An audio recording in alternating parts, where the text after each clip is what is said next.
नमस्कार. मी डॉक्टर विवेक महाजन पुन्हा आपलं स्वागत करतो आजच्या व्हिडिओमध्ये. काल आपण बघितलं की ताप आणि तापामुळे जे होणारे कॉम्प्लिकेशन आपण कालच्या व्हिडिओमध्ये बघितले.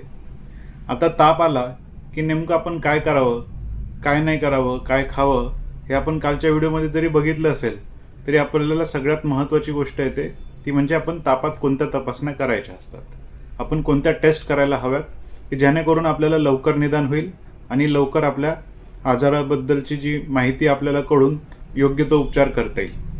त्याच्यासाठी नक्कीच आपले डॉक्टर आपल्याला मार्गदर्शन करतातच, परंतु डॉक्टरांना किंवा कदाचित मला देखील अनेक वेळा आपल्याला हे सर्व टेस्ट आपण कशासाठी करतोय, का करतोय याची पूर्ण माहिती मला सांगता येत नाही.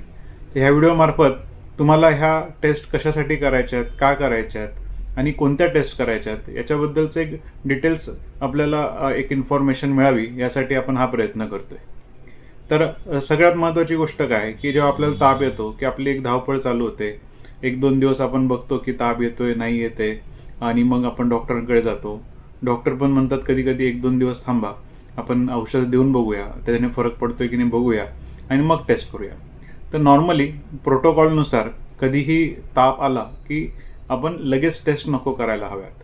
म्हणजे काय की जे तापातलं जे इन्फेक्शन आहे ते आपल्या रक्तामध्ये यायला, म्हणजे हे मी तुम्हाला एका कॉमन भाषेत समजावं म्हणून सांगतोय की हे रक्तात इन्फेक्शन येण्यासाठी पण एक काही वेळ लागत असतो. असं नाही की ताप आला आणि लगेच तुम्हाला ते लक्षणं जे रिपोर्ट्समध्ये तुम्हाला दिसतील.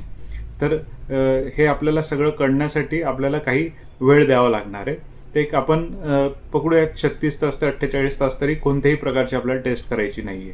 तर आपण सगळ्यात आधी आपल्याला काय करायचं आहे की बऱ्याच वेळेला आपण काय करतो की डॉक्टरांकडे जातो आणि सांगतो डॉक्टर आमचं सगळं चेक करून घ्या, किंवा कधी कधी पॅथॉलॉजिस्ट असतात ते आपण पेशंट म्हणून डायरेक्ट पॅथॉलॉजिस्टकडे जातो आणि त्यांना सांगतो बाबा मला तापासंदर्भात ते मलेरिया, डेंग्यू, टायफॉईड काय काय सगळ्या तपासण्या असतील बाबा ते मला लगेच करून देईन, मला लवकर कळू दे नेमकं मला काय झालं. तर पण याच्यामध्ये 2 गोष्टींची चूक होते. एक, काही काही आजार हे इनिशियल स्टेजला त्या ब्लडमध्ये दिसत नसतात, म्हणजे ते इन्फेक्शन जरी तुम्हाला लागण झाली असेल तरी सुद्धा त्या ब्लड रिपोर्ट्समध्ये ते येणार नाहीत. आणि दुसरं काय की आपले पैसे वाया जातील विनाकारण आपण त्या टेस्ट केल्या. तिसरा प्रॉब्लेम काय होतो, त्याच टेस्ट आपण पुन्हा करायला मागत नाही. आपण काय म्हणणार की अरे परवाच तर आपण टेस्ट केलेली आहे, ती नॉर्मल आलेली माझी, मग ती परत का टेस्ट करायची, आणि यामुळे आपलं निदान चुकतं. तर आपण स्टेप बाय स्टेप बघणार आहे की आपल्याला नेमकं काय करायचं आहे, कधी करायचं आहे. तर सर्वात आधी एक लक्षात घ्या की जर तुम्हाला ताप येऊन जर फक्त 1-2 दिवस झालेत तर लगेच टायफॉईडची टेस्ट करून पैसे वाया घालू नका, कारण ते रिपोर्ट जे आहेत ते पॉझिटिव्ह यायला वेळ लागतो. तर मग आपल्याला सगळ्यात पहिल्यांदा टेस्ट काय करायची, तर CBC. तर CBC काय, एक प्रकारे ही तुमच्या रक्ताची एक जन्मकुंडलीच आहे असं समजा. त्याच्यामध्ये सगळ्यात पहिलं काय असतं बघायचं असतं, पांढऱ्या पेशी म्हणजे व्हाईट ब्लड सेल्स. तर ह्या व्हाईट ब्लड सेल्स आपल्याला काय बघायचं असतं की हे व्हाईट ब्लड सेल्स जर तुमचे बॅक्टेरियल इन्फेक्शन असेल तर त्या वाढतात, आणि जर ते व्हायरल इन्फेक्शन असेल तर कमी होऊ शकतात. तर जर बॅक्टेरियल इन्फेक्शन आहे तर त्यावेळेला नक्की अँटीबायोटिकची गरज पडते, पण जर व्हायरल इन्फेक्शन आहे तर त्यावेळेला अँटीबायोटिक द्यावं की न द्यावं हा डॉक्टरांचा कॉल असतो, कारण कधी कधी व्हायरल इन्फेक्शनमुळे सेकंडरी काही इन्फेक्शन बसून त्यामध्ये सुद्धा अँटीबायोटिकची गरज पडू शकते. मग इनिशियलला डॉक्टर ते अँटीबायोटिक देण्याचं टाळू शकतात. दुसरी गोष्ट काय, तर आपण प्लेटलेट्स आपण बऱ्याच वेळेला चेक केलं होतं, तर त्याच्यामध्ये डेंग्यू, मलेरिया याच्यामध्ये किंवा काही व्हायरल इन्फेक्शनमध्ये सुद्धा आजकाल प्लेटलेट्स कमी होतात. तर हे प्लेटलेट आपल्याला त्यातून लक्षात येतं. युरिनची आपण एक टेस्ट इनिशियल फेजला करू शकतो. बऱ्याच वेळेला बरेच पेशंट्स इव्हन डॉक्टर देखील लघवीचं इन्फेक्शन चेक करायला विसरतात. लघवीला काही आग होते का, जळजळ होते का याच्याकडे पण देखील आपल्याला लक्ष देणं गरजेचं आहे, आणि ही खूप स्वस्त टेस्ट आहे, आपण त्यामुळे ती करायला काही हरकत नाही. दुसरी गोष्ट, मलेरिया आणि डेंग्यू जर आपल्याला खूप थंडी जोरात वाजून येते किंवा अंगात खूप कळा येतात, डोकं खूप जास्त दुखतंय, तर आपण मलेरिया डेंग्यूची टेस्ट करू शकतो, पण ती पहिल्याच दिवशी तेवढं निघेलच असं नाही आहे. आणि NS1 ही जी नावाची टेस्ट आहे, डेंग्यू NS1, हे डेंग्यू पकडण्यासाठी खूप मदतशीर असते, ती आपण इनिशियल फेजला देखील करू शकतो. नंतर काय की जर आपल्या सपोज 3-4 दिवस औषधी घेतोय, टेस्ट हे आपण करून झाल्यात तरी आपलं काही निदान होत नाही आहे, मग आपण काय करायला पाहिजे, तर एक CRP म्हणजे सी रिॲक्टिव्ह प्रोटीन नावाचं एक टेस्ट असते. ती आपल्याला आपल्या शरीरामध्ये म्हणजे कोणत्या अवयवाला काही सूज आली आहे का किंवा इंटरनली काही इन्फ्लामेशन आपल्या बॉडीमध्ये झालं आहे का हे कळण्यासाठी आपली CRP टेस्ट असते. अनेक प्रकारच्या इन्फेक्शनमधून, ते व्हायरल इन्फेक्शन असू द्या, बॅक्टेरियल असू द्या, त्याच्यामुळे CRP वाढतं आणि हे CRPची किती लेवल आहे त्यानुसार आपल्या आजाराची तीव्रता आपल्याला कळत असते.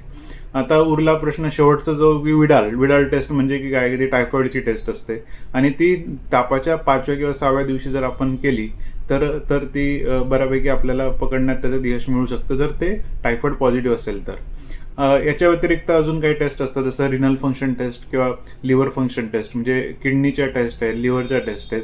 कारण हे जे काही तापाचे जे प्रकार आहेत हे तुमच्या काही अवयवांशी पण संदर्भात असतात. जसं लिव्हरला मोस्ट ऑफ डेंग्यू, टायफॉईड, मलेरियाचा परिणाम लिव्हरवर होत असतो. बऱ्याच वेळेला भूक नाही लागायचं, मळमळ होणं, किंवा त्या लिव्हर सूज असण्याची ही लक्षणं असतात, त्यावेळेला तुम्हाला ती पण टेस्ट करायला हवी. आता मी तुम्हाला सांगितलं की ह्या टेस्ट करायच्या आहेत, पण असोसिएटेड काही टेस्ट आहेत की जशा आपण शुगरची टेस्ट म्हणतो, किंवा त्या पेशंटला डायबिटिक आहे, बऱ्याच वेळेला एक रॅन्डम शुगर आपण चेक करून बघायला पाहिजे. कधी कधी शुगर जर जास्त असेल तर त्या पेशंटचं इन्फेक्शन कमी होत नाही, त्यामुळे शुगर ही सुद्धा खूप महत्त्वाची टेस्ट आहे तापामध्ये. लहान मुलांमध्ये शक्यतो जरी आपण एवढं लक्ष देत नसलो, पण ओल्ड एज पेशंटमध्ये नक्की आपण हे शुगरची टेस्ट तापामध्ये देखील करायला हवी. दुसरी सगळ्यात ॲडव्हान्स टेस्ट काय तर कल्चर टेस्ट. आता कल्चर म्हणजे काय की आपलं एक रक्ताची तपासणी आपण त्याला 3 ते 4 दिवस लागतात. त्याच्यामध्ये ब्लड कल्चर आणि युरिन कल्चर, म्हणजे कल्चर मीडियामध्ये हे ब्लड आणि युरिन हे टाकून त्याच्यामध्ये आपलं इन्फेक्शन किती आहेत, ते काही जंतू लपून बसलेले आहेत का, ते त्याच्यात त्या रिपोर्टमध्ये सापडतं आणि त्याच्यानुसार ते कोणते अँटीबायोटिक त्याला व्यवस्थित लागू होऊ शकतात याची सुद्धा त्या रिपोर्टमध्ये आपल्याला कल्पना येत असते. आणि शेवटचा अजून एक विषय बऱ्याच वेळेला आपण विसरतो की जर आपली इम्युनिटी कमी असेल आणि त्या आपल्याला जर वारंवार जर ताप येतोय की डॉक्टर हा माझा मुलगा आहे किंवा माझं हे रिलेटिव्ज आहेत हे वारंवार आजारी पडत आहेत, मग त्याच्यामध्ये आपल्याला त्यांची इम्युनिटी चेक करणं गरजेचं. आणि इम्युनिटीसाठी आपल्याला सगळ्यात महत्त्वाचे टेस्ट कोणते आहेत तर व्हिटॅमिन B12 आणि व्हिटॅमिन D3. तर आपण हे नक्की चेक करून घ्या. कधी पण जर ताप येत असेल तर अंगावर काढू नका, आपल्या डॉक्टरांचा सल्ला घ्या. डॉक्टरांच्या सल्ल्यानुसार जर टेस्ट केल्यात तर तुमचे पैसे देखील वाचतील. कारण बऱ्याच वेळेला मी देखील क्लिनिकमध्ये आम्ही प्रयत्न करतो की पेशंटच्या फक्त मोजक्या टेस्ट कराव्यात, जे आताच्या लक्षणांनुसार आणि आताच्या काळानुसार, म्हणजे तापाला किती दिवस झाले ते बघून काही टेस्ट करतो. आणि विनाकारण अनेक टेस्ट करण्याची काही गरज नाही आहे. तर कमी टेस्टमध्ये आपण देखील आपलं निदान होऊ शकतं. योग्य निदान झालं तर आपलं योग्य ट्रीटमेंट होते आणि वेळेवर जर ते निदान झालं तरी देखील आपल्याला लवकर बरं वाटतं. तर ही सगळी ती जी आहेत आणि माहिती मी तुमच्यासोबत शेअर करतोय, ही माहिती प्रत्येक ताप येणाऱ्या पेशंटला पोहोचवा, म्हणजे त्याला देखील कळेल की आपल्याला नेमकं काय करायचं आहे. ही माहिती जर तुम्ही सर्वांपर्यंत पोहोचवली तर आपण ह्या समाजाचं नक्कीच भलं करूया. थांबतो, पुन्हा भेटूया नवीन विषयासहित. धन्यवाद.